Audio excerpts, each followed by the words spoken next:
야, 이 몹쓸 도둑년아. 남의 돈으로 효도하니까 좋냐? 네 거지 애비 수술비로 이 집 돈 300만 원을 훔쳐. 촥! 쉰내 나는 밥풀 섞인 숭늉이 제 얼굴을 정통으로 강타했습니다. 14년이었습니다. 며느리가 아니라 식모이자 현금 인출기로 짓밟히며 살아온 세월. 죽어가는 친정아버지 살리겠다고 제 월급으로 부은 적금을 깼을 뿐인데 돌아온 건 처참한 물벼락과 끔찍한 저주였죠. 얼굴을 타고 흘러내리는 밥풀을 닦아내며 제 안의 인내심이 아주 차갑게 부서졌습니다. 그래요, 어머니, 당신이 그토록 당당하게 누려온 이 집, 제가 어떻게 끝장내는지 똑똑히 보여드릴게요. 14년 동안 호구 노릇한 며느리가 더 이상 참지 않고 제대로 참교육한 그 이야기. 지금 바로 시작합니다. 안녕하세요. 저는 남편과 결혼한 지 어느덧 15년 차가 되었습니다. 저희 부부에게는 눈에 넣어도 아프지 않을 중학생 아들, 준혁이가 있죠. 평범하고 단란했던 우리 가족의 일상에 먹구름이 낀 건 5년 전 시아버지가 돌아가신 직후였습니다. 시어머니는 아버님의 장례를 치르기가 무섭게 짐을 싸서 저희 집으로 들어오셨어요. 내가 이제 늙고 병들어서 혼자서는 도저히 못 살겠다. 내 아들 곁에서 남은 여생 편하게 보내야 하지. 어머니는 현관문을 열고 들어오시자마자 가장 먼저 안방 문을 활짝 여셨습니다. 어머니. 거긴 저희 부부가 쓰는 방인데요. 제 말에 어머니는 매서운 눈으로 저를 휙 쏘아보셨죠. 내가 이 집안의 제일 까는 어른인데 당연히 제일 크고 햇빛 잘 드는 방을 써야 하는 거 아니야? 어디 하늘 같은 시어머니가 오셨는데 며느리가 안방을 차지하고 누워 있으려고 들어. 당장 짐 빼서 저기 문간방으로 옮겨라. 그 서슬 퍼런 호통에 남편도 저도 아무 말도 하지 못했습니다. 여보, 미안해. 어머니가 지금 상심이 크셔서 저러는 거니까 우리가 작은 방으로 가자. 남편의 간곡한 부탁에 결국 저희 부부는 짐을 싸서 작은 방으로 밀려나고 말았어요. 문제는 안방을 빼앗긴 것만이 아니었습니다. 어머니의 횡포는 그날부터 아주 일상적으로 매일같이 이어졌죠. 야, 이 게으른 년아. 해가 중천에 떴는데 아직도 자빠져 자냐? 아침 6시만 되면 어머니는 득달같이 저희 방문을 쾅쾅 두드리며 소리를 지르셨습니다. 저는 요양병원 수간호사로 일하고 있어서 야근을 하고 새벽에 파김치가 되어 들어오는 날이 많아요.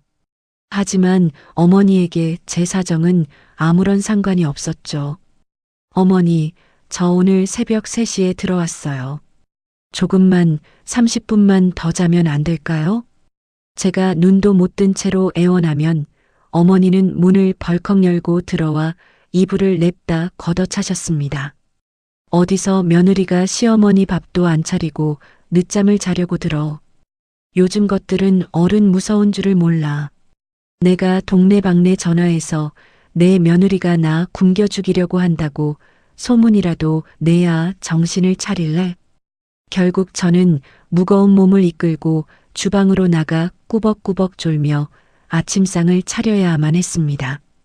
하지만 밥상을 차려가도 어머니의 트집은 끝이 없었어요. 아니, 수저 놓는 꼬라지 좀 봐라.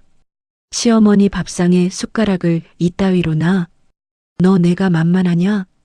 어머니 숟가락 하나가 국물에 조금 젖어서 깨끗한 걸로 다시 놔드린 거예요. 시끄럽다.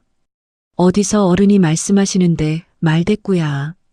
어머니는 신경질적으로 숟가락을 바닥에 집어 던지셨죠.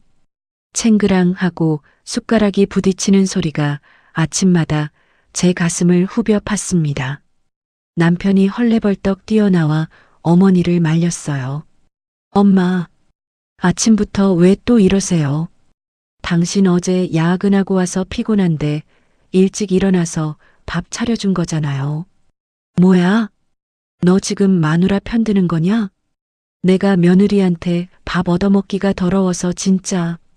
어머니는 남편 앞에서는 더 보란 듯이 밥상을 밀쳐버리기 일쑤였습니다.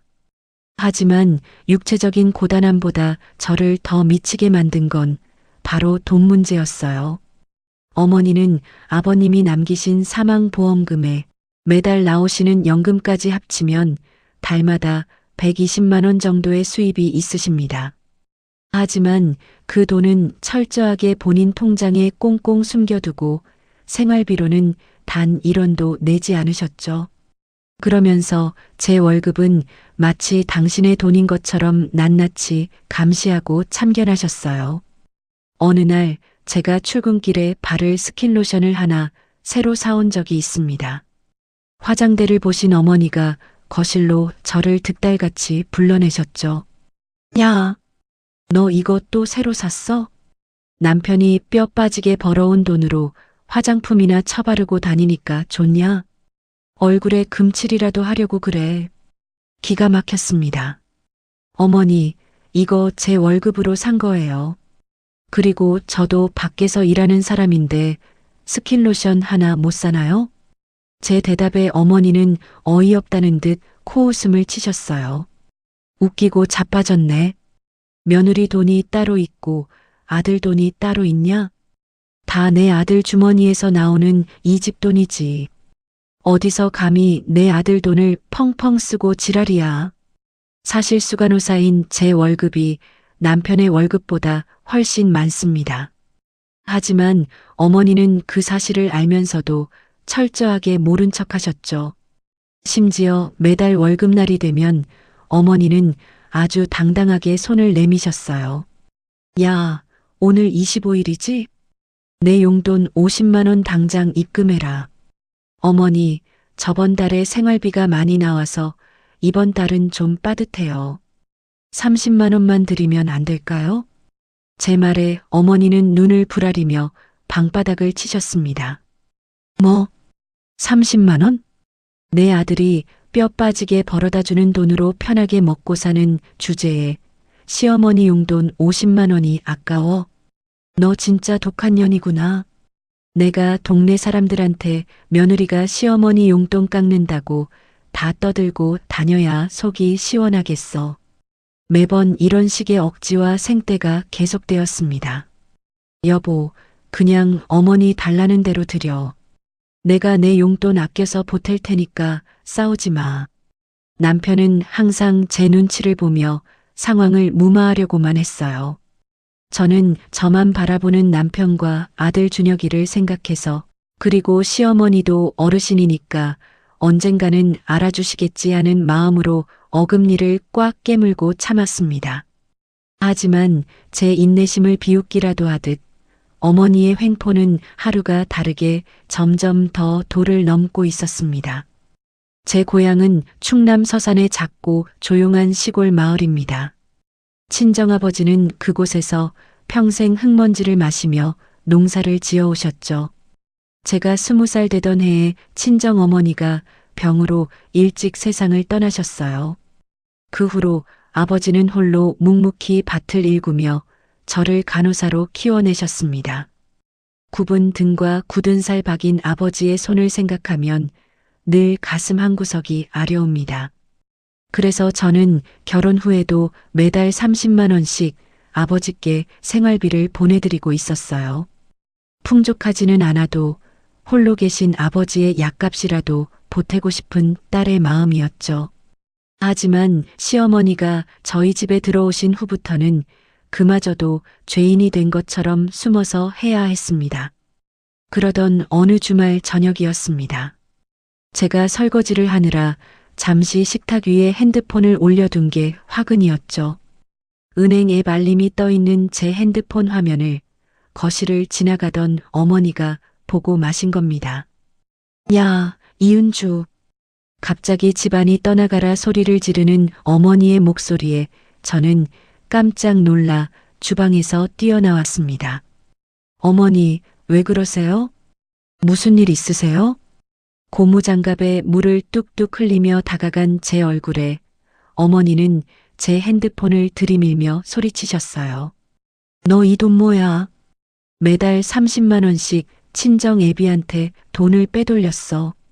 어머니의 눈은 당장이라도 저를 잡아먹을 듯이 희번덕거렸습니다. 아, 어머니 그게 친정아버지가 관절이 안 좋으셔서 약값 하시라고 제 월급에서 조금씩 보내드린 거예요. 제 변명에 어머니는 가슴을 쾅쾅 치며 바닥에 주저앉으셨어요. 아이고, 내 팔자야. 내가 아주 며느리를 잘못 들여서 집안 거덜 나게 생겼네. 어디서 시어머니 몰래 뒤로 호박 씨를까? 소란스러운 소리에 방에 있던 남편이 놀라서 뛰어왔습니다. 엄마, 갑자기 왜 이렇게 소리를 지르세요? 이 사람이 뭐 잘못했어요? 남편이 저를 감싸 안으며 묻자 어머니는 삿대질을 하며 악을 쓰셨죠. 인연이 우리 집 돈을 매달지 친정에 퍼다 나르고 있었어. 이런 기막힌 노릇이 어딨냐. 상황을 파악한 남편이 어머니를 진정시키려 애썼습니다. 어머니, 은주가 자기 월급에서 아버지 용돈 조금 보내드리는 건데 너무 그러지 마세요. 당신 놀랐지? 괜찮아. 엄마, 나도 다 알고 있는 일이니까 화 푸세요. 하지만 남편의 그 말은 불난 집에 기름을 부은 격이 되고 말았습니다. 뭐야? 너도 알고 있었다고? 이 등신 같은 놈아, 네 마누라가 이 집 쌀 파먹고 이 집 물 쓰면서 딴 데 돈을 퍼주는 게 말이 되냐? 이건 명백한 도둑질이야. 어머니는 바닥을 뒹굴며 통곡을 하기 시작하셨습니다. 어머니, 제가 번 제 월급으로 저희 아버지 약값 조금 보태는 게 어떻게 도둑질이에요? 제가 억울한 마음에 한마디 하자 어머니는 벌떡 일어나 제 어깨를 확 밀치셨어요. 시끄러워.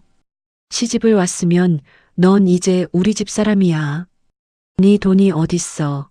다 내 아들이 벌어다 주는 돈으로 편하게 사니까 딴 주머니를 차는 거지. 어디서 근본도 없는 촌구석 거지 집안에서 굴러들어와 가지고 우리 집 기둥뿌리를 뽑아. 근본 없는 거지 집안이라니요. 그 순간 가슴에 시퍼런 멍이 드는 것 같았습니다. 어머니, 말씀이 너무 지나치시잖아요. 저희 아버지 욕은 하지 말아주세요. 제 눈에 눈물이 맺히자 어머니는 오히려 콧방귀를 뀌셨죠. 어디서 시어머니한테 눈을 똑바로 뜨고 대들어. 도둑년. 남의 돈 훔쳐다가 친정 퍼주는 도둑년. 그날 밤 어머니의 그 모진 목소리가 귓가에 맴돌아 저는 뜬 눈으로 밤을 새웠습니다. 남편이 미안하다며 제 손을 잡았지만 위로가 되지 않았어요. 여보, 엄마가 화가 나서 저러시는 거니까 당신이 이해해줘. 내가 나중에 엄마 진정되면 잘 말씀드릴게. 남편은 늘 그렇듯 나중에 해결하겠다는 말뿐이었습니다. 그날 이후로 어머니는 저를 부를 때 제 이름 대신 기가 막힌 호칭을 쓰기 시작하셨어요. 처음에는 남편이 없을 때 은근슬쩍 부르시더니 나중에는 온 가족이 있는 앞에서도 대놓고 부르셨죠. 야, 도둑년아. 내 방에 물 한 컵 떠와라. 며느리를 도둑년이라 부르는 시어머니라니요. 제 마음속은 이미 갈기갈기 찢어져 피가 흐르고 있었지만 저는 준혁이와 남편을 보며 입술을 꽉 깨물고 참아낼 수밖에 없었습니다. 어머니의 입에 붙은 도둑년 타령이 끔찍한 일상이 되어갈 무렵이었습니다. 제 숨통을 조여오는 또 다른 복병이 있었으니 바로 서울에 사는 신우이, 형님이었죠. 신우이는 서울에서 사업을 크게 하는 남편을 만나 아주 넉넉하고 화려하게 살고 있습니다. 그런데 그렇게 돈이 많으면서도 자기 친정 엄마한테는 매달 용돈 한 푼 주지 않는 지독한 짠순이에요. 그러면서도 며느리인 저에게는 잊을만 하면 전화를 걸어 시어머니 노릇을 톡톡히 하곤 했죠. 어느 퇴근길 지친 몸을 이끌고 버스에 올랐을 때 신우이의 전화가 걸려왔습니다. 올케 나야. 우리 엄마 밥은 잘 챙겨드리고 있어? 네, 형님. 어머니 식사 거르지 않게 꼬박꼬박 차려드리고 있어요. 제가 대답하면 시누이는 아주 당연하다는 듯이 훈수를 두기 시작합니다. 당연히 그래야 하지. 올케가 우리 엄마 모시고 살기로 했으면 고기 반찬 떨어지지 않게 신경 좀 써. 우리 엄마가 얼마나 고생하면서 우리 남매를 키웠는데 딸인 나보다 올케가 더 싹싹하게 잘 모셔야 하는 거 알지? 올케는 며느리잖아. 기가 막힐 노릇이었죠. 당신 어머니가 고생하신 걸 알면 본인이 모시거나 용돈이라도 두둑이 챙겨드릴 것이지 왜 모든 의무는 며느리인 제게 떠넘기는 걸까요? 하지만 저는 또 입술을 깨물며 네, 네 하고 대답할 수밖에 없었습니다. 가장 끔찍한 건 명절이 다가올 때입니다. 명절 연휴가 시작되면 저는 이틀 밤을 꼬박 새워가며 쉴 새 없이 일을 해야 해요. 커다란 채반에 산더미처럼 전을 부치고 핏물을 빼서 갈비찜을 한솥 끓여내고 갖은 나물을 다듬어 무칩니다. 기름 냄새에 찌들어 허리가 끊어질 듯이 아파올 때쯤 남편이 보다 못해 소매를 걷어붙이고 다가온 적이 있었어요. 여보, 당신 너무 무리하는 거 아니야? 내가 전 부치는 거 거들 테니까 저기 가서 조금 누워 있어. 남편이 제 손에서 뒤집개를 뺏어 들려는 찰나 거실에서 TV를 보던 어머니가 득달같이 달려오셨습니다. 어머머, 야, 이 미친놈아. 어디 귀한 아들놈이 부엌 바닥에 쪼그려 앉아 앞치마를 둘러. 어머니는 남편의 등짝을 세차게 때리며 앞치마를 확 벗겨버리셨죠. 어머니, 이 사람 어제도 야근하고 와서 혼자 명절 음식 하느라 몸살 나겠어요. 제가 동그랑땡만이라도 붙일게요. 남편의 항변에도 어머니는 눈 하나 깜짝하지 않으셨습니다. 어디 여자가 하는 신성한 부엌일에 남자가 끼어들어. 그리고 며느리가 돼서 시댁 명절 음식하는 건 당연한 도리지. 그게 뭐 대수라고 지 남편을 부려먹어. 야, 이은주. 너는 남편이 부엌에 들어오면 기겁을 하고 말려야 하지. 어디서 가만히 쳐다보고 있어. 결국 저는 남편을 거실로 등 떠밀어 보내고 홀로 부엌 바닥에 주저앉아 밤새 전을 뒤집어야만 했습니다. 그렇게 뼈 빠지게 고생해서 상을 차려놓으면 명절 당일 점심때나 되어서야 시누이네 식구가 아주 당당하게 도착합니다. 엄마, 나왔어. 머리끝부터 발끝까지 명품으로 치장한 시누이의 손에는 흔한 과일 한 바구니조차 들려있지 않죠.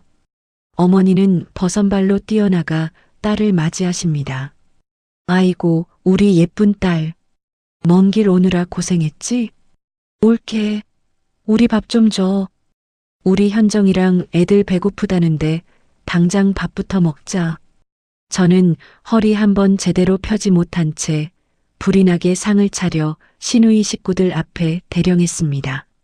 식탁에 앉은 시누이는 제가 이틀 밤을 새워 만든 음식을 젓가락으로 푹푹 쑤시며 거만한 표정으로 품평회를 시작합니다. 올케, 이 갈비찜 고기가 왜 이렇게 질겨? 한우 맞아? 그리고 저는 기름을 너무 많이 먹어서 느끼해 죽겠네. 올해는 나물이 쉰 건지 맛이 왜 이래?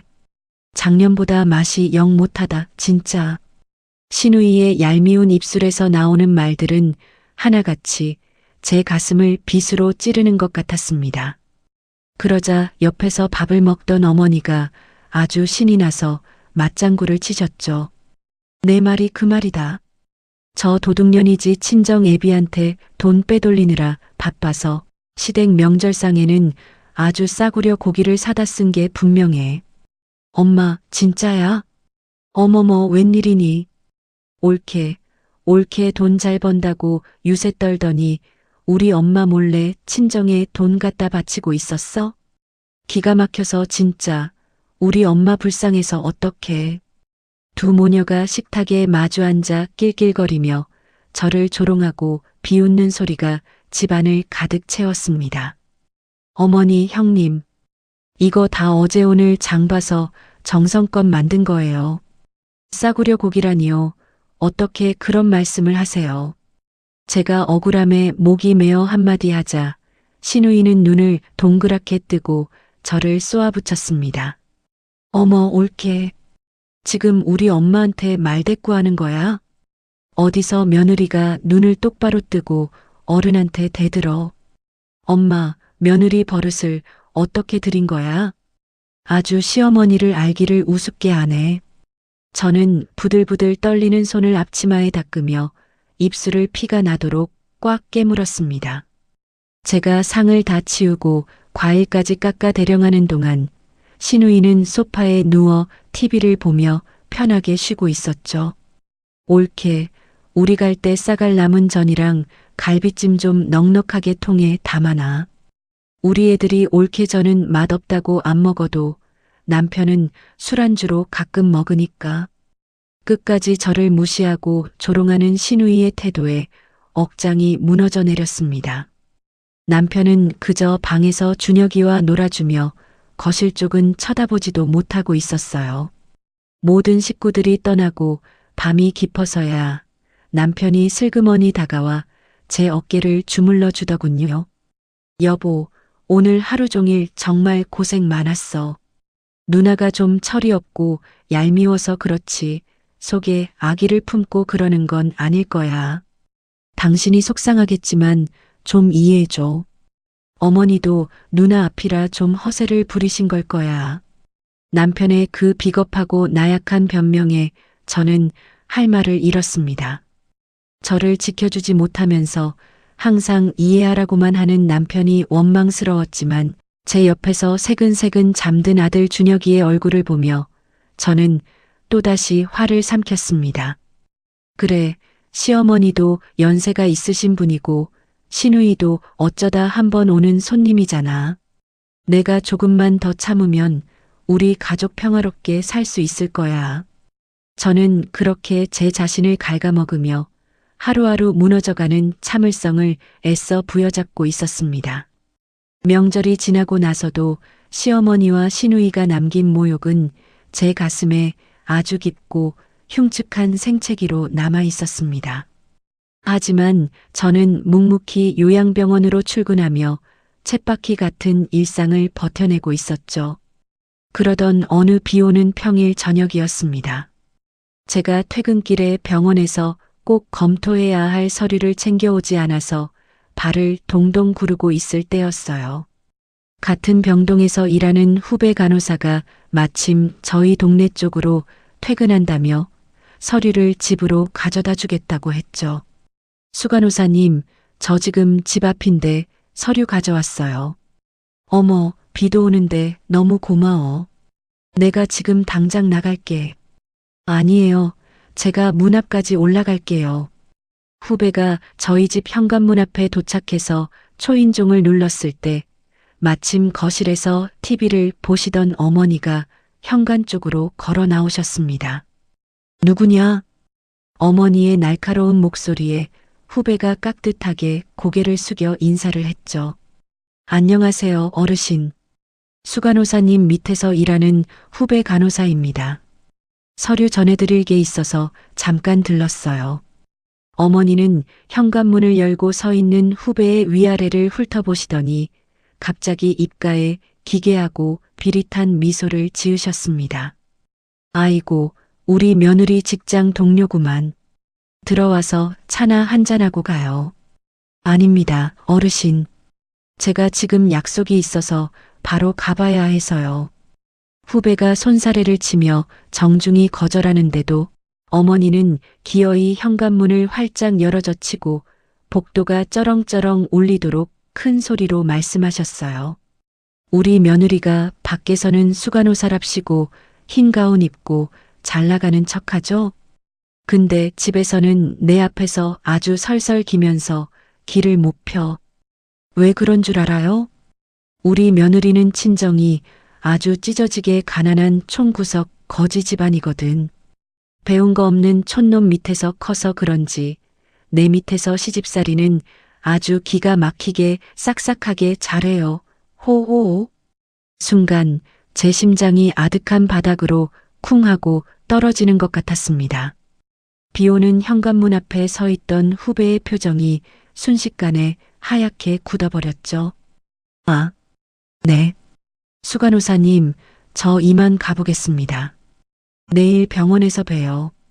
후배는 당황하고 경악한 기색을 감추지 못하고 서둘러 뒤돌아 도망치듯 엘리베이터 쪽으로 뛰어갔습니다. 저는 그 자리에 망부석처럼 굳어버린 채 아무 말도 하지 못했어요. 직장 동료, 그것도 제가 병동에서 직접 관리하고 가르치는 직속 후배 앞에서 친정이 거지 집안이라는 소리를 듣게 될 줄은 꿈에도 몰랐으니까요. 어머니는 도망가듯 떠나는 후배의 뒷모습을 보며 아주 여유롭게 혀를 끌끌 차셨습니다. 쯧쯧. 요즘 젊은 것들은 저렇게 싹수도 없지.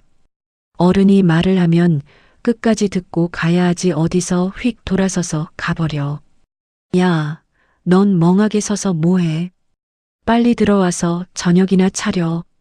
어머니는 제 가슴에 수십 개의 대못을 박아놓고도 콧노래를 흥얼거리며 안방으로 쏙 들어가 버리셨습니다. 그날 밤 남편과 아들 준혁이가 모두 잠든 고요한 새벽이었습니다. 저는 안방과 가장 멀리 떨어진 화장실로 조용히 들어갔죠. 샤워기 물을 가장 세게 틀어놓고 차가운 변기 뚜껑을 닫고 그 위에 웅크리고 주저앉았습니다. 그리고 두 손으로 제 입을 꽉 틀어막은 채 소리 없이 오열하기 시작했어요. 우리 아버지가 평생 흙 묻은 손으로 땀 흘려 지어주신 따뜻한 밥을 먹고 자랐습니다. 비록 가난했지만 단 한 번도 부끄러운 적 없던 저의 소중한 친정이었습니다. 그런데 시어머니의 그 악독하고 잔인한 입술을 거치니 저를 위해 평생을 희생하신 아버지가 졸지에 근본 없는 거지가 되어버렸습니다. 눈물이 턱 밑을 지나 셔츠 깃을 축축하게 적시도록 저는 짐승처럼 숨을 헐떡이며 숨죽여 울고 또 울었죠. 그때 화장실 문이 조심스럽게 열렸습니다. 자다 깬 남편이 밖에서 희미하게 새어나오는 제 울음소리를 듣고 들어온 거였어요. 여보. 남편은 샤워기 물을 잠그고 바닥에 주저앉아 덜덜 떠는 저를 와락 끌어안았습니다. 은주야, 미안해. 내가 방에서 다 들었어. 아까 어머니가 당신 후배한테 한 말. 내가 다 잘못했어. 당신 이렇게 매일 밤 숨어서 울게 만들어서 내가 진짜 나쁜 놈이야. 남편의 넓은 어깨에 얼굴을 묻고 저는 참았던 끄끄거림을 토해내며 서럽게 울었습니다. 다음 날 아침이었습니다. 남편은 밤새 한숨도 자지 못한 듯 붉게 충혈된 눈으로 단단히 벼른 얼굴을 하고 거실로 나갔죠. 엄마, 어제 은주 후배 왔을 때 도대체 무슨 말씀을 하신 거예요? 어떻게 남들 다 듣는 현관문 열어놓고 장인어른을 거지라고 욕을 하실 수가 있어요. 남편이 14년 만에 태어나서 처음으로 어머니를 향해 목소리를 높였습니다. 은주가 밖에서 남들 병수발 들면서 얼마나 고생해서 돈을 버는데 그 동료 앞에서 그렇게 개망신을 주십니까? 제발 좀 그만 좀 하세요. 저도 이제 숨 막혀서 더는 못 참겠어요. 그러자 아침 식사를 하시던 어머니가 국그릇을 거실 바닥에 냅다 집어 던지셨습니다. 쨍그랑 국그릇이 산산조각이 나면서 뜨거운 미역국 국물이 거실 바닥과 벽지 사방으로 튀었죠. 아이고, 아이고, 내 팔자야. 어머니는 당신의 머리칼을 마구 쥐어뜯으며 미역국이 엎질러진 거실 바닥을 뒹굴기 시작하셨습니다. 내가 호랑이 새끼를 키웠지. 어디서 감히 어미한테 눈을 희번덕거리며 소리를 질러. 젖꼬리 9개 달린 불려우 같은 년이 밤새 내 놈 귀에 대고 뭐라고 쏙닥거렸길래 내 아들이 마누라 치맛바람에 놀아나서 어미를 패려들어. 남편이 기가 막혀서 바닥에 나뒹구는 어머니를 부축하려 했지만 어머니는 남편의 손을 아주 매몰차게 뿌리치셨어요. 내 몸 건드리지 마.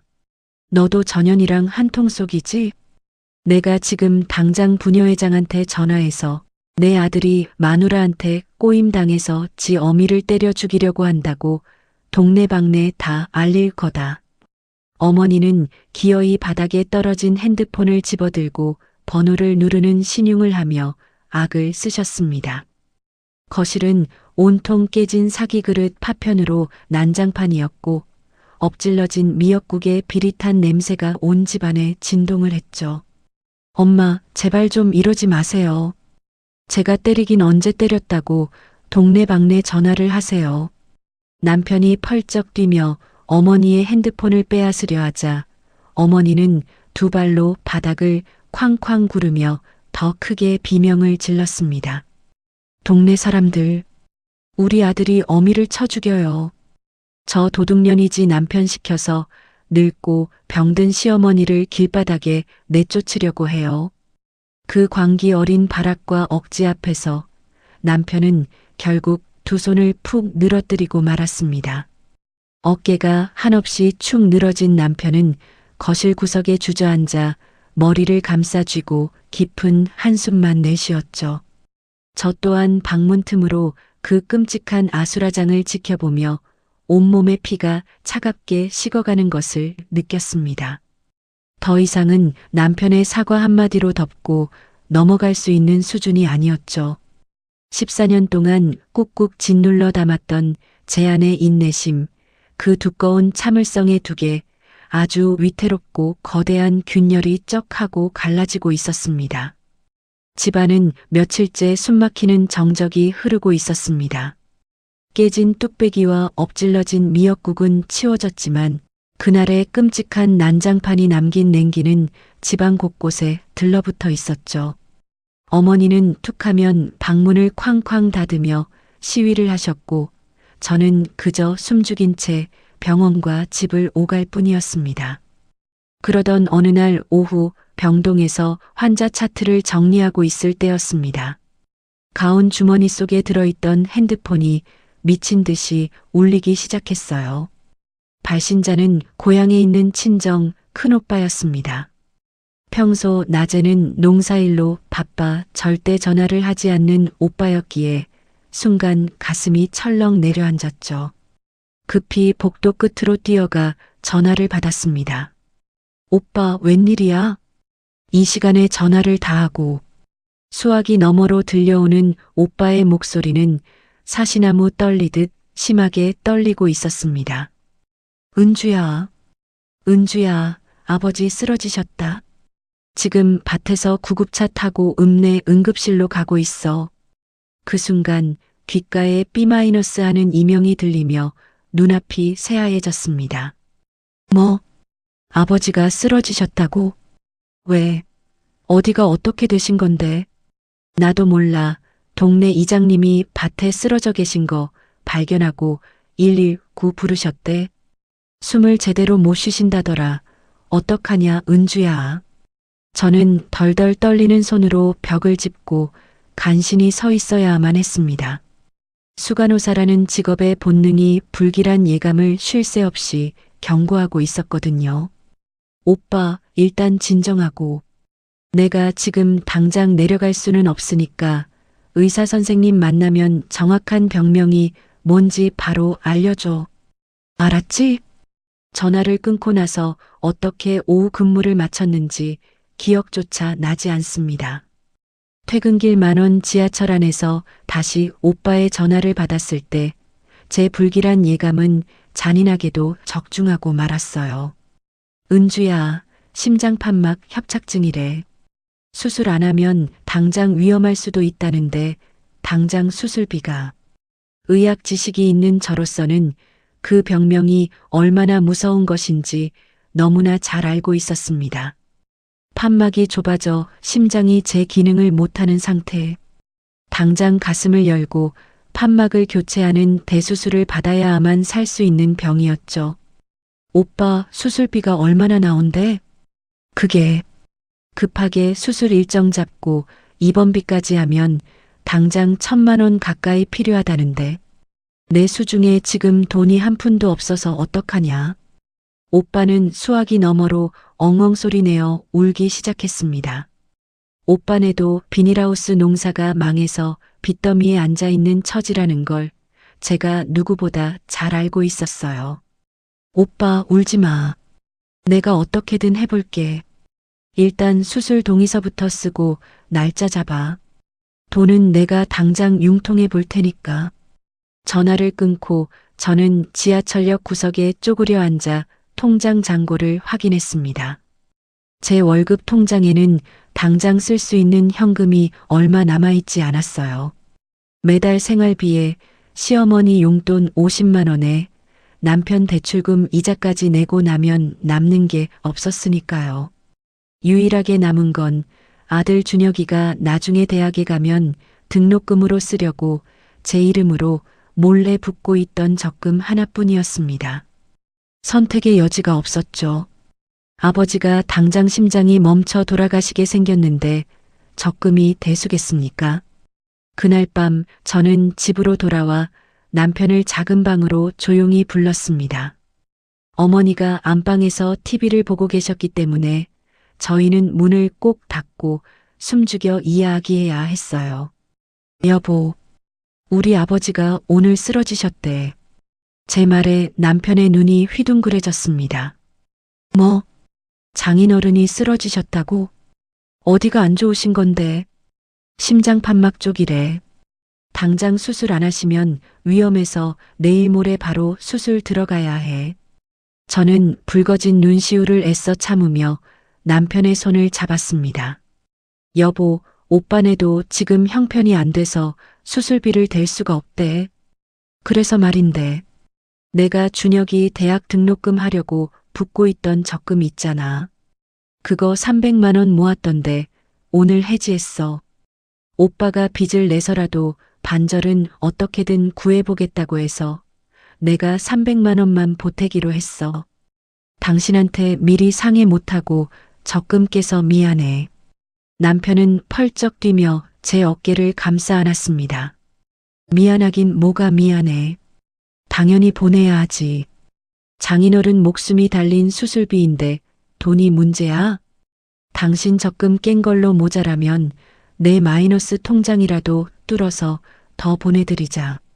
남편의 그 한마디에 하루 종일 팽팽하게 당겨져 있던 긴장의 끈이 툭 끊어지며 눈물이 왈칵 쏟아졌습니다. 고마워, 여보. 진짜 고마워. 울지 마, 은주야. 장인어른 건강하신 분이니까 수술 무사히 잘 마치실 거야.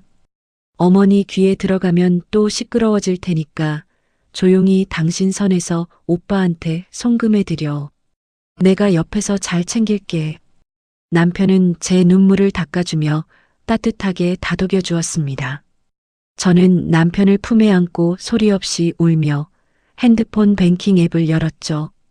그리고 해지된 적금 통장에 들어있던 300만 원을 큰오빠의 계좌로 망설임 없이 이체했습니다. 송금이 완료되었습니다. 화면에 뜬 문구를 보며 저는 안도의 한숨을 내쉬었어요.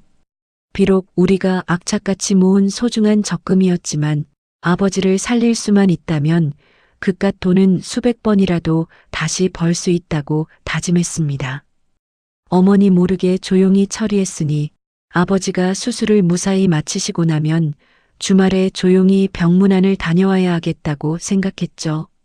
저와 남편은 작은 방의 어둠 속에서 손을 맞잡고 아버지의 무사 귀환만을 간절히 기도했습니다. 이 300만 원이 우리 집안을 산산조각 낼 엄청난 피바람의 도화선이 될 줄은 꿈에도 상상하지 못한 채 말입니다. 아버지의 수술 날짜가 잡히고 저는 하루하루 피가 마르는 심정으로 병원과 집을 오갔습니다. 비록 몸은 멀리 떨어져 있었지만 수술비가 입금되었다는 사실 하나만으로도 가슴 한구석에 작은 위안을 품고 있었죠. 어머니 모르게 남편과 둘이서만 비밀을 지키면 아무 일 없이 지나갈 수 있을 거라 믿었습니다. 하지만 그 믿음은 며칠 뒤 아주 산산조각이 나고 말았어요.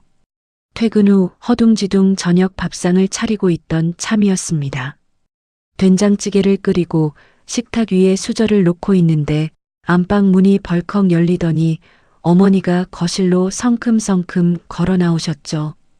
평소처럼 밥 언제 차리냐며 호통을 치실 줄 알았는데 어머니의 표정은 기분 나쁠 정도로 차갑게 굳어 있었습니다. 어머니의 손에는 뜯겨진 우편물 봉투 하나가 들려 있었어요. 어머니, 식사 다 차렸어요. 앉으세요. 제가 앞치마에 손을 닦으며 조심스럽게 말씀드렸지만 어머니는 식탁 의자에 앉지도 않고 저를 빤히 노려보셨습니다. 그리고는 들고 있던 우편물 봉투를 식탁 위로 냅다 집어 던지셨죠. 팔락.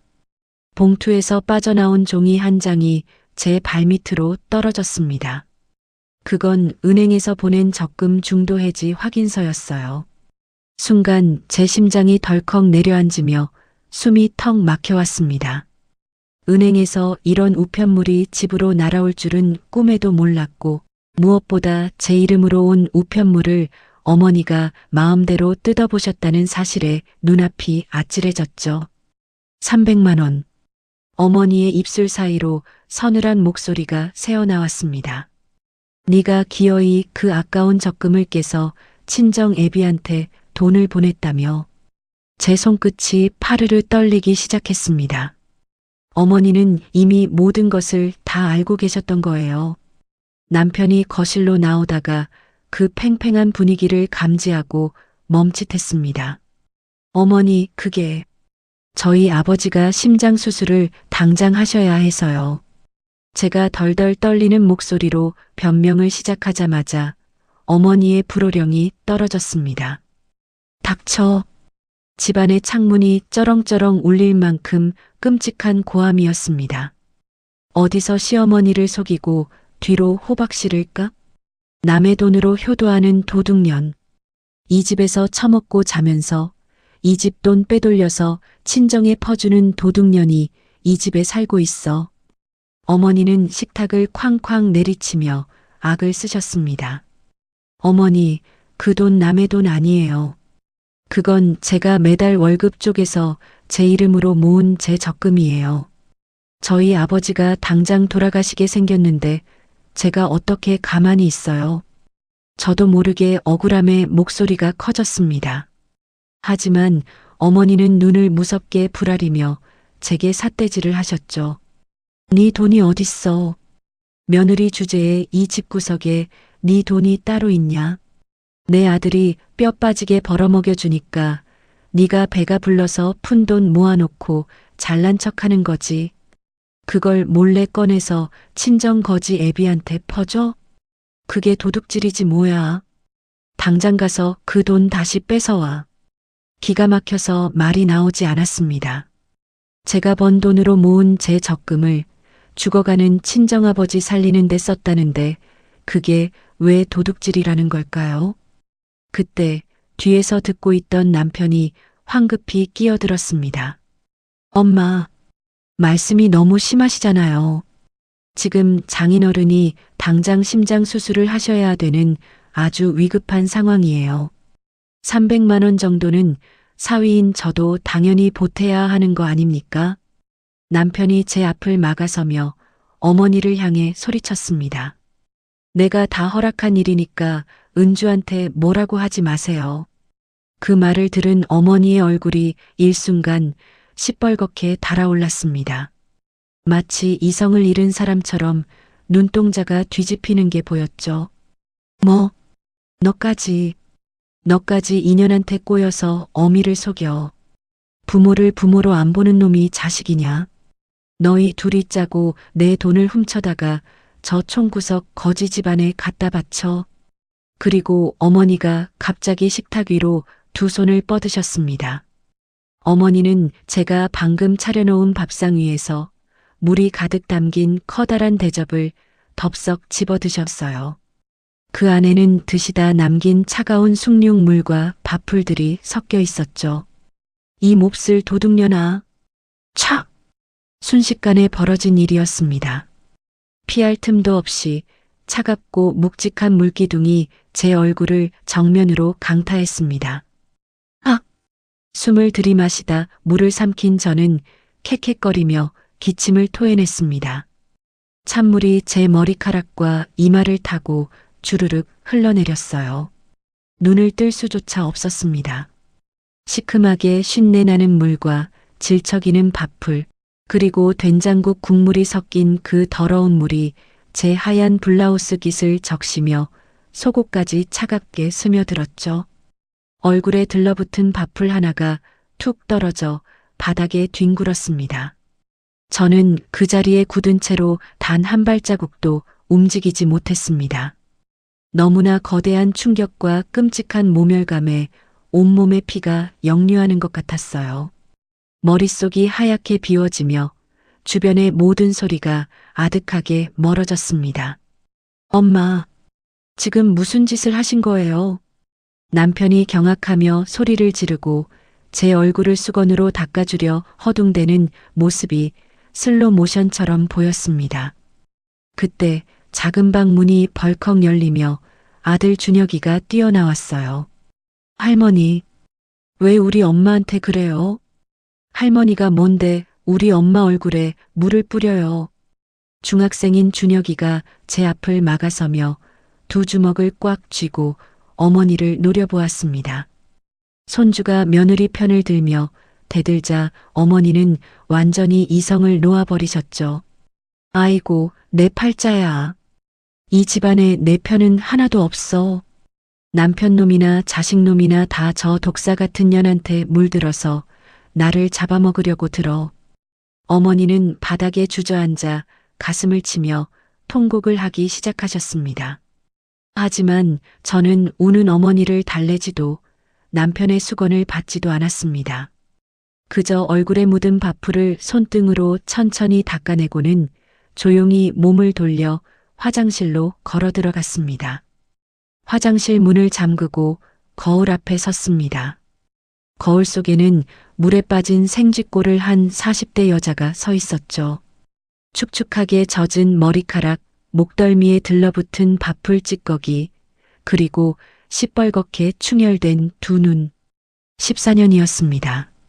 시집와서 14년 동안 단 한 번도 시어머니에게 언성을 높인 적 없이 꾸역꾸역 참아왔습니다. 밥상을 엎으셔도 참았고, 도둑년이라 욕을 하셔도 참았고, 친정아버지를 거지라 조롱하셔도 꾹꾹 눌러 참았습니다. 제가 참으면 가족이 평화로울 줄 알았으니까요. 하지만 제 얼굴에 끼얹어진 이 한 그릇의 더러운 물은 저의 그 모든 미련하고 어리석었던 인내심을 아주 완벽하게 박살내버렸습니다. 얼굴을 타고 흘러내리는 물방울을 가만히 응시하며 저는 제 안에서 무언가 아주 차갑고 단단한 것이 툭 하고 끊어지는 소리를 들었습니다.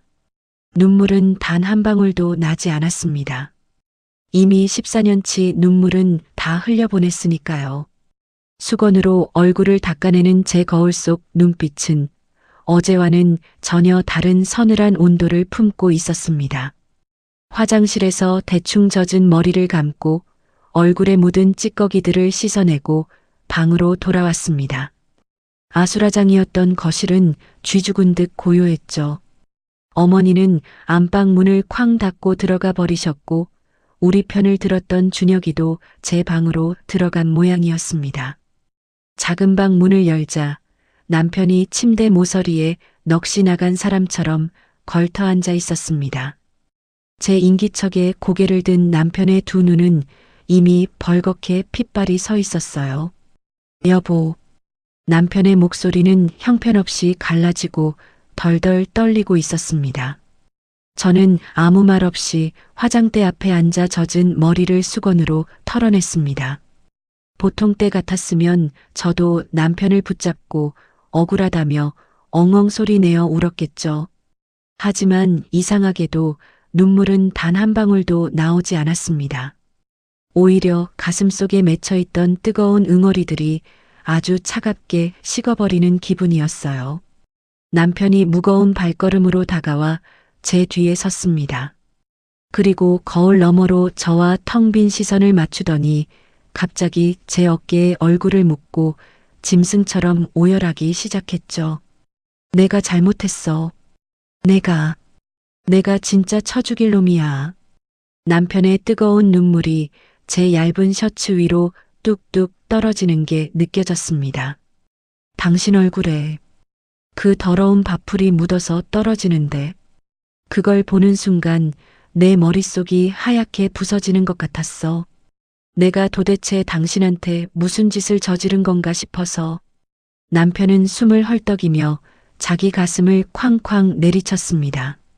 어머니가 처음 당신 밥상 엎으시던 날 내가 당장 화를 냈어야 했는데 당신한테 처음 도둑년이라고 미친 욕을 하셨을 때 내가 당장 짐 싸서 당신 데리고 이 집을 나갔어야 했는데 명절에 당신 이틀 밤새우고 부엌 구석에서 쓰러져 잘 때 내가 그 제사상 다 엎어버렸어야 했는데 그 긴 시간 동안 당신이 밤마다 화장실에 숨어서 입 틀어막고 우는 거 다 알면서도 나는 나쁜 아들 되기 싫어서 피곤하고 귀찮은 싸움 만들기 싫어서 매번 당신한테만 참으라고 했어.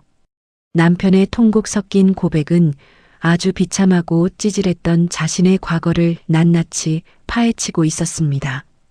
어머니니까, 나이 드신 노인이니까 당신이 조금만 이해하라고. 그 비겁한 핑계로 당신을 혼자 지옥 구덩이에 밀어넣고 나는 밖에서 구경만 하고 있었어. 당신 후배 간호사 앞에서 장인어른을 거지라고 모욕했을 때도 나는 병신처럼 가만히 있었어. 남편의 오열은 방안을 가득 채울 만큼 처절하고 고통스러웠습니다. 미안하다, 은주야. 내가 14년 동안 당신한테 정말 죽을 죄를 지었어. 결혼하고 15년 동안 남편이 이렇게 제 앞에서 밑바닥까지 무너지며 목 놓아 우는 모습은 처음이었습니다. 늘 어머니의 호통과 제 눈물 사이에서 박쥐처럼 눈치만 보며 뒷짐지고 도망치기 바빴던 사람이었으니까요. 저는 수건을 내려놓고 천천히 몸을 돌려 남편을 마주 보았습니다. 저를 쳐다보는 제 눈빛은 스스로가 놀랄 만큼 서늘하고 고요했어요. 이제 알았어? 내가 얼마나 비참했는지, 얼마나 개돼지처럼 바닥까지 짓밟혔는지 이제야 보여? 제 낮고 차가운 목소리에 남편은 제 두 손을 덥석 부여잡고 바닥에 무릎을 꿇다시피 주저앉았습니다. 보여, 다 보여. 내가 그동안 장님이고 병신이었어. 여보, 제발 나 한 번만 용서해줘. 내가 앞으로 다 바꿀게. 진짜 다 바꿀게. 남편은 눈물과 콧물로 엉망이 된 얼굴을 들어 저를 뚫어지게 올려다보았습니다. 그리고 아주 단호하고 결연한 목소리로 말했죠. 이제 더 이상 안 참아도 돼. 어머니가 당신한테 함부로 하시는 거 밥풀이 아니라 물 한 방울이라도 당신한테 튀게 하는 거 이제 내가 절대 안 봐. 내가 당신 편이야. 세상 누가 뭐래도 우리 엄마가 무슨 미친 짓을 해도 이제 무조건 내가 확실하게 당신 편 할게. 그 남자의 진심 어린 눈물과 뼈저린 참회. 14년 전 처음 숨막히는 시집살이가 시작되던 그날 제가 그렇게도 간절히 원하고 기다렸던 말이었습니다. 하지만 14년이나 잔인하게 늦어버린 그 사과는 제 꽁꽁 얼어붙은 심장을 단번에 녹여주지는 못했죠. 다만 한 가지 분명한 건 이제 이 지긋지긋하고 외로운 흙탕물 싸움에서 저 혼자 맨몸으로 총알바지가 되지는 않아도 된다는 사실이었습니다.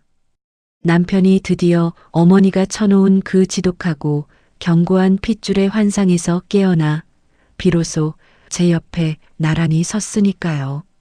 저는 남편의 젖은 뺨을 가만히 쓸어내렸습니다.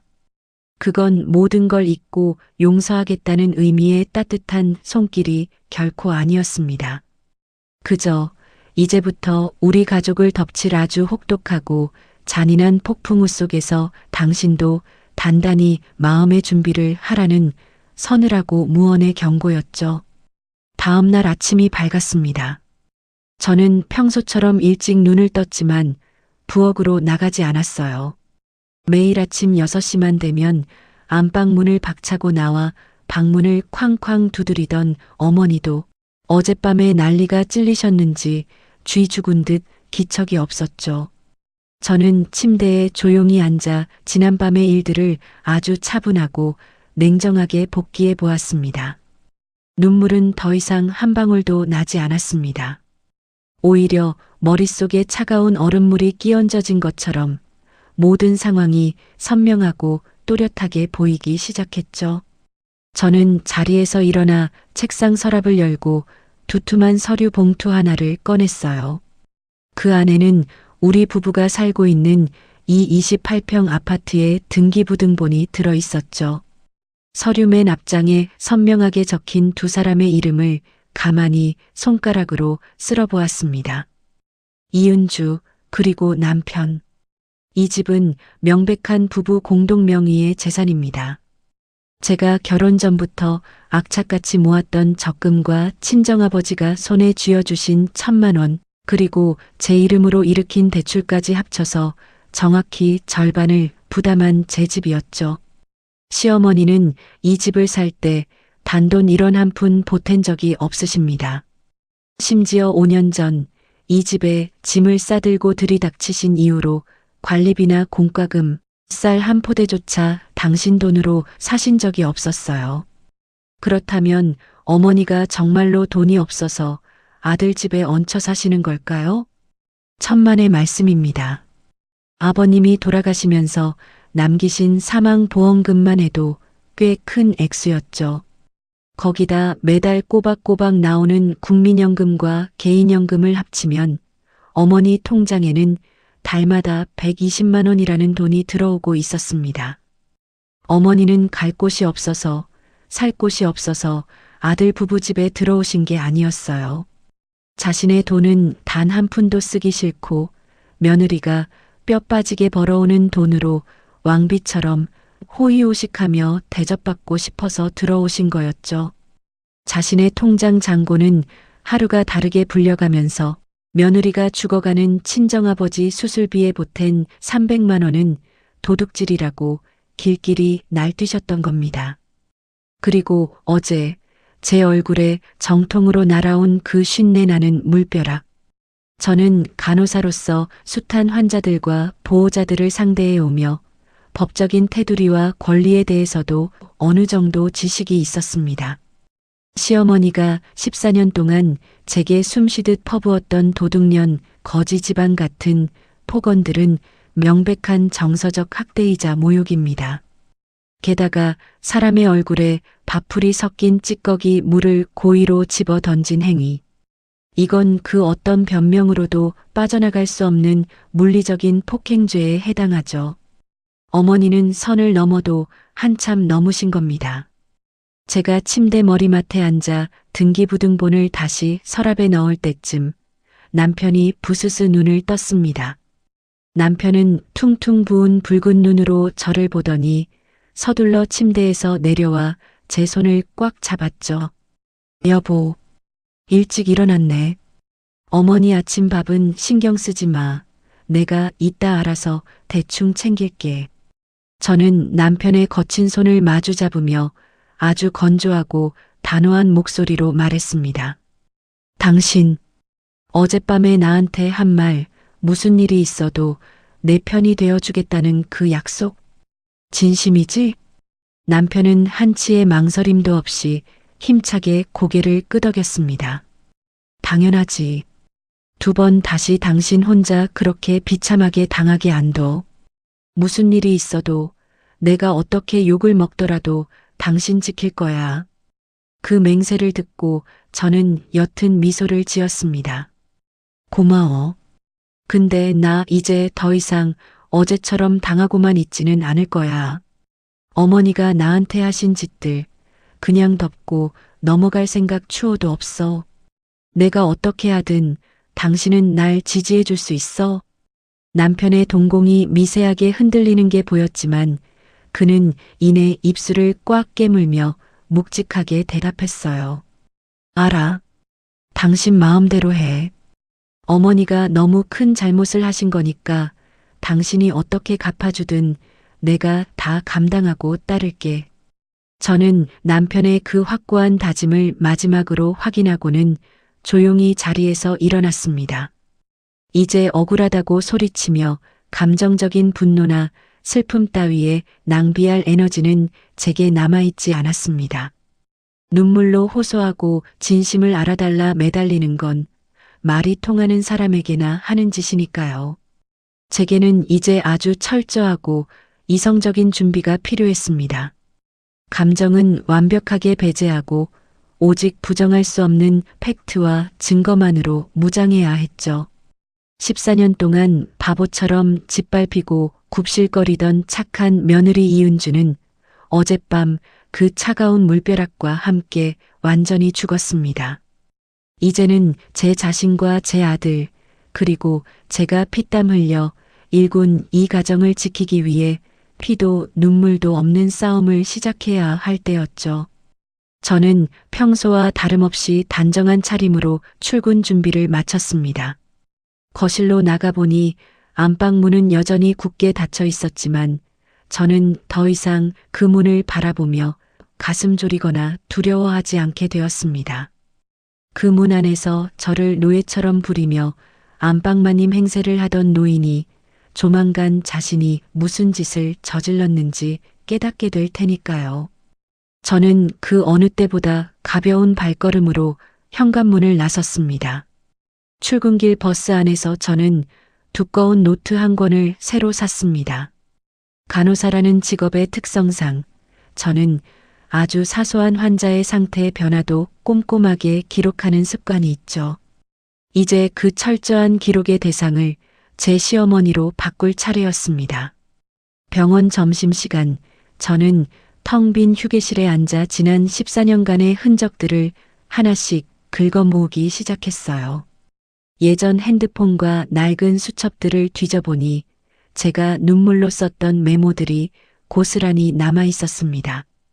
명절날 시누이와 합세해 저를 조롱했던 날의 기록. 제 월급으로 화장품을 샀다고 동네방네 욕을 하고 다니셨던 날의 수모. 그리고 제 핸드폰 문자 메시지 보관함은 그야말로 끔찍한 폭언의 쓰레기통이나 다름없었죠. 남편 피 빨아먹는 도둑년. 어디서 근본 없는 거지 딸년이 들어와서 내 아들 돈을 훔쳐. 쯧쯧 당장 내쫓아내야 할 년. 어머니가 틈만 나면 제게 쏘아붙였던 문자들이 아주 선명하게 남아 있었습니다. 이것만으로도 정서적 학대의 증거는 충분했지만 저는 조금 더 확실하고 직접적인 한 방이 필요했습니다. 퇴근길에 저는 전자상가에 들러 아주 작고 성능이 좋은 소형 녹음기 2개를 샀어요. 그리고 집안 거실과 주방을 한눈에 비출 수 있는 소형 홈 CCTV도 하나 구입했죠. 집에 돌아오자마자 저는 어머니가 안방에 계신 틈을 타 아주 재빨리 움직였습니다. 녹음기 하나는 제 앞치마 주머니 깊숙한 곳에 숨기고 홈 CCTV는 거실 책장 위 화분 뒤에 교묘하게 설치했어요. 퇴근하고 돌아온 남편은 제가 설치한 카메라와 녹음기를 보고 깜짝 놀란 눈치였죠. 여보, 이게 다 뭐야? 집에 카메라까지 설치하게? 남편의 당황한 물음에 저는 아주 건조하고 단호하게 대답했습니다. 응. 어머니가 또 나한테 무슨 짓을 하실지 모르잖아. 당신이 출근하고 없을 때 단둘이 있는 집에서 벌어지는 일들, 이제 하나도 빠짐없이 다 기록해 둘 거야. 그날처럼 내 얼굴에 오물을 집어던져도 증거가 없으면 발뺌하실 뿐이니까. 제 말에 남편은 깊은 한숨을 내쉬며 고개를 끄덕였습니다. 그래, 당신 마음대로 해. 내가 무조건 당신 돕고 따르기로 했으니까. 남편은 묵묵히 의자를 밟고 올라가 책장 위에 설치된 카메라의 각도가 거실 전체를 잘 비추도록 다시 맞춰주었습니다. 그리고 며칠 뒤 제 예상은 한치의 오차도 없이 적중했어요.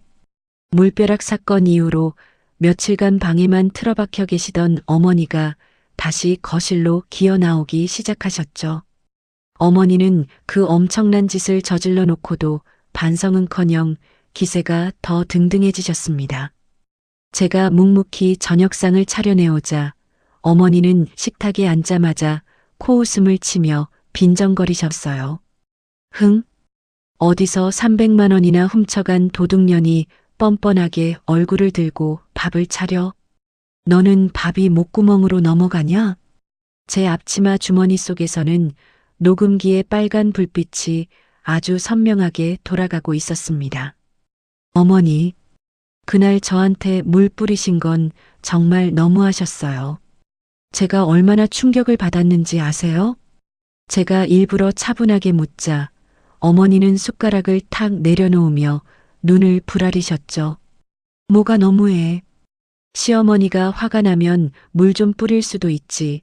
물 좀 맞은 게 뭐가 대수라고 유세야.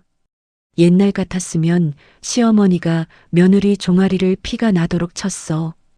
어디서 감히 시어머니한테 따박따박 말대꾸야. 어머니의 그 오만하고 뻔뻔한 말들은 하나도 빠짐없이 제 주머니 속 녹음기에 담기고 있었습니다. 저는 속으로 쾌재를 불렀지만 겉으로는 여전히 억울하고 주눅든 며느리의 표정을 완벽하게 연기했어요. 그래도 명색이 며느리인데 아들 보는 앞에서 어떻게 그러실 수가 있어요.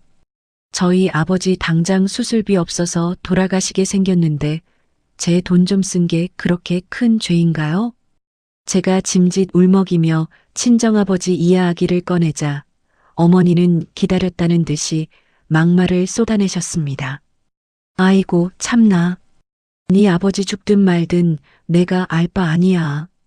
그 다 늙은 거지 영감탱이 수술해봐야 얼마나 더 산다고 그 아까운 300만 원을 쏟아부어. 당장 그 돈 다시 안 찾아오면 내가 이 집에서 너 쫓아낼 줄 알아. 이 집에서 당장 꺼져. 이 거지 같은 년아. 기가 막히고 피가 거꾸로 솟는 폭언이었지만 저는 입술을 꽉 깨물며 조용히 식탁을 치웠습니다. 거실 책장이 화분 뒤에서는 CCTV 카메라가 이 모든 상황을 고스란히 녹화하고 있었죠. 어머니는 카메라가 자신을 지켜보고 있다는 사실도 모른 채 그 후로도 매일같이 저를 향해 악담과 저주를 퍼부으셨습니다. 아주 싼 것들이라 배운 게 없어서 며느리 노릇을 이따위로 하지.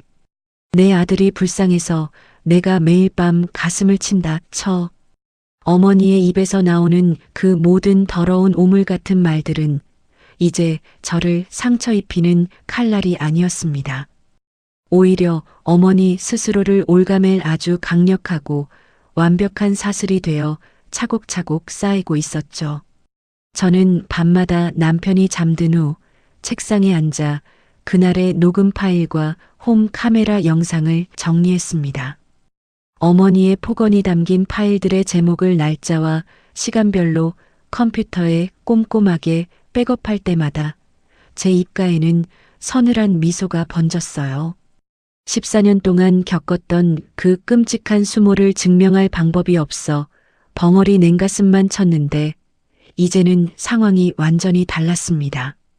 제 손안에는 그 누구도 변명하거나 부정할 수 없는 아주 명백하고 빼도 박도 못할 증거들이 넘쳐나고 있었으니까요. 충분한 증거가 모이자 저는 연차를 내고 법률구조공단을 찾아갔습니다. 변호사는 제가 내민 14년치의 폭언 녹음 파일과 물벼락 홈 CCTV 영상을 보더니 확신에 찬 고개를 끄덕였죠. 정서적 학대와 모욕죄가 충분히 성립됩니다. 특히 밥풀 섞인 물을 얼굴에 정면으로 끼얹은 행위는 명백한 폭행죄에 해당해요. 무엇보다 이 아파트가 부부 공동 명의이니 시어머니에게 퇴거를 요구할 법적 권리가 아내분에게 완벽하게 있습니다. 전문가의 단호한 확답을 듣자 제 가슴 속에 얹혀있던 거대한 돌덩이가 쑥 내려가는 기분이었습니다. 그날 밤 저는 남편과 작은 방에 마주 앉아 최후의 작전 회의를 했어요. 여보, 우리 이 집 팔자. 이 집을 팔고 우리는 새 아파트로 이사 가는 거야. 어머니는 따로 나가 사시게 할 거야. 어머니 통장에 모아두신 돈 많으시니까 혼자 충분히 사실 수 있어. 남편은 묵묵히 제 말을 듣더니 아주 깊은 숨을 내쉬며 고개를 끄덕였습니다. 알았어. 당신이 원하는 대로 다 해. 내 도장도 여기 있으니까 내일 당장 부동산에 집 내놓자. 그리고 어머니가 정말로 길거리에 나앉게 되지만 않게 거쳐 옮기시는 것만 확실하게 매듭 지어줘. 나도 당신 결정 무조건 따를게. 저희 부부는 어머니 모르게 아주 비밀스럽게 이 아파트를 매물로 내놓았습니다. 주변 시세보다 조금 저렴하게 내놓은 탓에 한 달 만에 매수자가 나타나 계약까지 일사천리로 진행됐죠. 우리가 새 아파트 계약까지 모두 마치는 동안 어머니는 까맣게 모른 채 여전히 콧노래를 부르며 안방마님 행세를 하고 계셨습니다. 드디어 모든 준비가 완벽하게 끝난 심판의 디데이가 밝았습니다. 저는 거실 소파에 어머니를 모셔놓고 남편과 나란히 마주 앉았어요. 그리고 테이블 위에 노트북을 올려놓고 서울에 사는 시누이에게 화상 통화를 걸었죠. 화면 너머로 영문을 모르는 시누이의 얼굴이 나타났습니다. 옳게, 갑자기 화상 통화는 왜 걸었어? 엄마한테 무슨 일 있어? 저는 차분하게 품에서 서류 봉투를 꺼내 테이블 위에 탁 올려놓았습니다. 어머니, 그리고 형님, 두 분 다 잘 들으세요. 저희 이 집 팔았습니다. 순간 거실에는 숨막히는 정적이 흘렀습니다. 화면 속 시누이도 눈을 끔뻑이던 어머니도 돌부처처럼 굳어버렸죠. 뭐라고? 이 아파트 매매 계약 모두 끝났고 2달 후에 잔금 치르고 저희는 새 집으로 이사 갑니다. 어머니의 얼굴이 순식간에 하얗게 질리더니 자리에서 펄쩍 뛰어오르셨어요. 야, 이게 지금 무슨 개소리야. 정태야, 인연이 지금 무슨 헛소리를 짓거리는 거냐. 어머니가 악을 쓰며 남편의 팔을 잡고 흔들자 남편이 아주 단호하고 서늘한 목소리로 대답했습니다. 헛소리 아닙니다. 저도 집 파는 거 동의했고 매매 계약서에 제 인감도장도 제가 직접 찍었어요. 저희 이 집에서 나갑니다. 어머니는 다리에 힘이 풀렸는지 소파에 털썩 주저앉으셨습니다. 미쳤어. 니네 둘 다 미쳤어.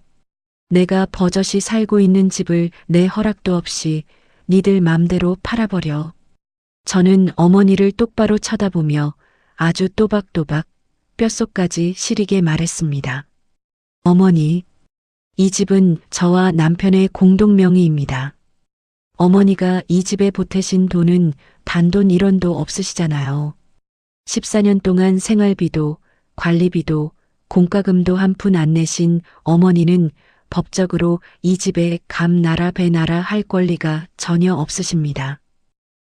그래도 내가 네 시어머니인데 어디 시어머니가 아들 집에 살고 있는데 나를 길바닥에 내쫓으려고 들어. 저는 짐짓 차가운 미소를 지으며 첫 번째 녹음 파일을 재생했습니다. 남의 돈으로 효도하는 도둑년. 네 아버지 죽든 말든 내가 알 바 아니야. 이 집에서 당장 꺼져. 이 거지 같은 년아. 거실에 쩌렁쩌렁 울려 퍼지는 본인의 끔찍한 폭언에 어머니의 입이 떡 벌어졌습니다. 화면 속 시누이도 경악한 기색이 역력했죠. 너 이 독사 같은 년. 이걸 몰래 녹음했어. 네, 다 녹음했습니다. 그리고 이것도 똑똑히 보세요. 저는 노트북 화면으로 그날의 끔찍했던 물벼락 홈 CCTV 영상을 틀었습니다. 제 얼굴에 밥풀 섞인 더러운 물을 냅다 끼얹고 길길이 날뛰는 어머니의 광기 어린 모습이 아주 생생하게 재생되었죠. 이건 명백한 폭행죄에 해당합니다. 그리고 14년 동안 제게 퍼부으신 막말들은 정서적 학대와 모욕죄고요. 제가 마음만 먹으면 지금 당장 경찰서에 가서 어머니를 형사 고소할 수도 있다는 뜻입니다. 난생 처음 보는 제 도끼품은 눈빛과 완벽한 증거들 앞에 어머니는 사색이 되어 온몸을 덜덜 떨기 시작하셨습니다. 저는 화면 속 신우이를 향해 고개를 돌렸습니다. 형님, 이제 저희는 새 아파트로 가니까 형님이 어머니 좀 모시고 가셔야 하겠어요. 그동안 형님이 전화할 때마다 저한테 며느리 돌이다 하라며 어머니 잘 모시라고 그렇게 훈수를 두셨잖아요. 신우이는 화들짝 놀라며 손사래를 마구 쳤습니다. 아니. 갑자기 나한테 엄마를 떠맡기면 어떡해. 우리 집은 좁아서 안 돼. 우리 남편이 노인네 모시고 사는 거 딱 질색한다고 했잖아. 신우이의 그 얄미운 변명에 저는 준비해둔 또 다른 녹음 파일을 틀었습니다. 올케가 며느리니까 싹싹하게 당연히 모셔야 하지. 나는 딸이라서 못 모셔. 과거 신우이와 통화했던 그 이기적인 목소리가 거실에 울려 퍼지자 신우이의 얼굴이 시뻘겋게 달아올랐습니다. 형님네 집 40평이고 저희 집 28평이라고 제가 수십 번 말씀드렸죠. 그리고 어머니 통장에 매달 120만 원씩 연금 들어오는 돈, 제가 14년 동안 매달 50만 원씩 피같이 떼어드린 용돈 다 어디 갔습니까? 어머니가 화면을 향해 처절하게 울부짖으셨습니다. 현정아, 현정아 그래, 네가 엄마 좀 데려가라. 저 독사 같은 며느리년이 나를 감옥에 쳐넣고 길바닥에 쫓아내려고 해. 하지만 친딸의 입에서 나온 대답은 어머니의 심장에 비수를 꽂는 잔인한 소리였습니다. 엄마, 나도 내 살림이 있고 내 가정이 있는데 어떻게 엄마를 당장 모셔. 엄마가 통장에 돈 있으니까 알아서 방구해. 미안해. 뚝. 신우이는 그 매정한 말을 끝으로 화상 통화를 일방적으로 툭 끊어버렸습니다. 자신이 평생 편애하고 애지중지했던 친딸에게 완벽하게 버림받은 그 끔찍한 순간, 어머니의 오만방자했던 얼굴은 보기 흉하게 일그러지며 완전히 무너져 내렸습니다. 저는 자리에서 천천히 일어나 어머니를 싸늘하게 내려다보았습니다. 어머니, 저는 14년 동안 짐승처럼 참았습니다. 참는 게 효도인 줄 알았고 참는 게 이 가정을 지키는 유일한 길인 줄 알았어요. 근데 제 얼굴에 날아온 그 차가운 물벼락이 제 눈을 번쩍 뜨게 해줬습니다. 어머니는 제가 착해서 참아준 걸 만만하다고 생각하며 짓밟으신 거지 저를 단 한 번도 가족으로 대하신 적이 없다는 거요. 은주야. 어머니가 바닥에 털썩 무릎을 꿇으며 제 바짓가랑이를 부여잡았습니다. 내가 잘못했다. 내가 다 늙어서 미쳤었나 보다. 은주야, 제발 경찰서에만 가지 마라, 다오. 내가 이렇게 싹싹 빌마. 14년 만에 처음 보는 시어머니의 굴욕적이고 비참한 모습이었습니다. 결혼 첫 해에 밥을 태웠다는 이유로 제게 무릎을 꿇고 바닥에 이마를 박으라던 그 악독했던 시어머니가 이제는 제 발밑에서 벌벌 떨며 콧물을 흘리고 있었죠. 하지만 제 가슴 속에는 그 어떤 얄팍한 동정심도 헛된 슬픔도 잃지 않았습니다. 오직 14년 묵은 체증이 폭포수처럼 싹 씻겨 내려가는 짜릿한 카타르시스만이 온몸을 휘감고 있었어요. 저는 어머니처럼 무식하게 바닥에 이마 박으라고는 안 하겠습니다. 경찰서에 안 가는 대신 2달 안에 짐 싸서 이 집에서 당장 나가세요. 어머니 통장에 차고 넘치는 그 돈으로 작은 원룸을 구하시든 임대 아파트를 가시든 알아서 하십시오. 안 나가시면 곧바로 변호사 대동해서 고소장 접수하겠습니다. 그게 제가 어머니께 베풀 수 있는 마지막 자비입니다. 그 후로 2달은 쏜살같이 지나갔습니다. 어머니는 발악하며 동네방네 돌아다니고 며느리가 시어머니를 쫓아낸다며 하소연을 했죠. 하지만 제가 부녀의 아주머니들 모임에 직접 나가서 그 더러운 녹음 파일과 물벼락 영상을 시원하게 까발려 버리자 동네 여론은 180도 뒤집혔습니다. 모두가 어머니를 향해 손가락질하며 혀를 끌끌 찼고 어머니는 동네에서 완전히 설 자리를 잃어버렸습니다. 유일한 동아줄이었던 시누이마저 끝끝내 전화를 피하자 어머니는 결국 자신의 그 빵빵했던 통장 돈을 헐어야만 했죠. 어머니는 짐을 싸서 동네 변두리에 작고 허름한 원룸으로 쓸쓸하게 쫓겨나듯 이사를 가셨습니다. 그리고 대망의 이삿날, 저희 세 식구의 짐이 햇빛이 환하게 쏟아지는 새 아파트로 들어가던 날이었습니다. 이사 트럭이 떠나고 짐 정리가 끝날 무렵 남편과 아들 준혁이가 웃으며 짜장면을 비비는 모습을 보았어요. 저는 베란다 창문을 활짝 열고 상쾌한 공기를 가슴속 깊이 들이마셨습니다. 14년 동안 제 목을 조르던 그 지독하고 끔찍했던 숨막힘이 완전히 사라진 아주 맑고 달콤한 공기였죠. 여보, 뭐해? 빨리 와서 밥 먹어. 면 다 불겠다. 남편이 거실에서 환하게 웃으며 저를 불렀습니다. 아무도 밥상을 엎지 않고 아무도 제게 도둑년이라 부르지 않는 지극히 평온하고 완벽한 저녁 식사. 이 너무나도 당연하고 소박한 사람 사는 행복을 되찾기까지 무려 14년이나 걸렸습니다. 하지만 저는 더 이상 지나간 억울한 과거를 원망하지 않습니다. 시어머니의 그 물벼락 덕분에 참는 것은 효도가 아니라 그저 미련한 자기 학대일 뿐이라는 걸 깨달았으니까요. 내가 나를 지키기 위해 피눈물 나게 일어섰을 때 비로소 진짜 내 남편과 내 아이 그리고 내 행복을 완벽하게 지켜낼 수 있다는 걸 뼈저리게 배웠습니다. 마주 앉아 웃는 남편과 아이를 보며 지금 제 얼굴에는 그 어느 때보다 눈부시고 환한 진짜 웃음이 활짝 피어나고 있습니다. 14년이라는 길고 어두웠던 터널을 지나 마침내 진짜 행복을 되찾은 은주 씨의 통쾌한 반격 사연이었습니다. 무조건 참는 것만이 미덕이라고 생각했던 과거를 끊어내고 스스로의 권리와 가정을 완벽하게 지켜낸 모습이 정말 가슴을 뻥 뚫어주죠. 때로는 나를 지키기 위한 단호한 용기가 우리 삶의 가장 든든한 방패가 되기도 합니다. 가족이라는 이름 뒤에 숨은 부당한 횡포에 당당히 마침표를 찍은 은주 씨의 눈부신 인생 2막을 진심으로 응원합니다. 오늘 이야기가 시청자 여러분의 일상에도 시원한 카타르시스가 되셨기를 바랍니다. 여러분은 오늘 사연 어떻게 들으셨나요?